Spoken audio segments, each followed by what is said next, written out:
the live show is the reason for the third one. So, you know, I didn't want to do a third movie. You know, it was sort of we didn't plan to do a second movie when we made the first one. You know, we just wanted to make a small little like movie like Saturday Night Fever, and you know, we won the lottery in a way, and our ancillary characters in that movie were so good, and the actors were so good that we were like, well, let's make a second movie and like really give them some real estate to play and like to actually like do some stuff. And I thought I kind of loved the second movie almost more than the first movie. It was so much joy and fun in making it. It didn't make as much money.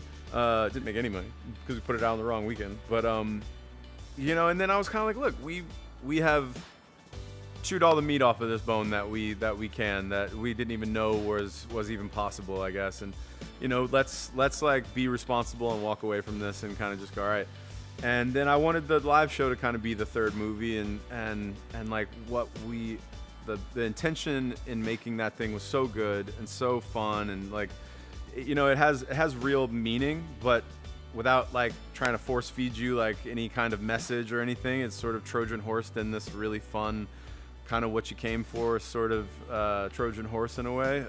And what we learned on that movie, or sorry, that show and that experience of creating it and directing it, Soderbergh didn't even see the thing for like a year and a half or something. It was almost 2 years, and then he finally went to like see it in London, and he was like, "This thing's amazing." And like when we were opening our live show in Berlin, he came, and Reed and him were talking after the show, and they were like, we should make a third movie and kind of base it off of like kind of the themes and what the live show kind of does. And then he was like, y'all should think about it. And then Reed and I had an idea, and I think the third one is going to be the true culmination. I think every single movie is us leading to this movie. You know, I think that lots of times if you make a good first movie, you hopefully get to make a second movie. And then you're just going to do a trilogy just because you can, because of the currency of the first movie, really. I think that this is one of the rare times that like we had to make those other two movies to be able to understand what to make in the third film.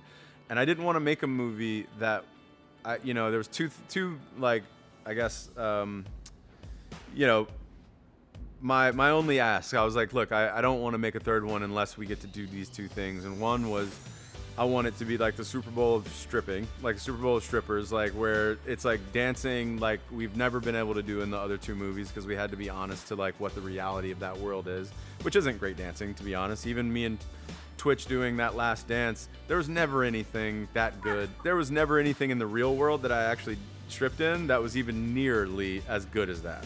So, you know, we're already kind of breaking the rules of the reality of that world. So I was like, look, if we're gonna do it, I want to do it, and like have professional dancers, like where like professional like Russian ballet like people. I want to like go for it, and create a completely new genre of like sort of this form.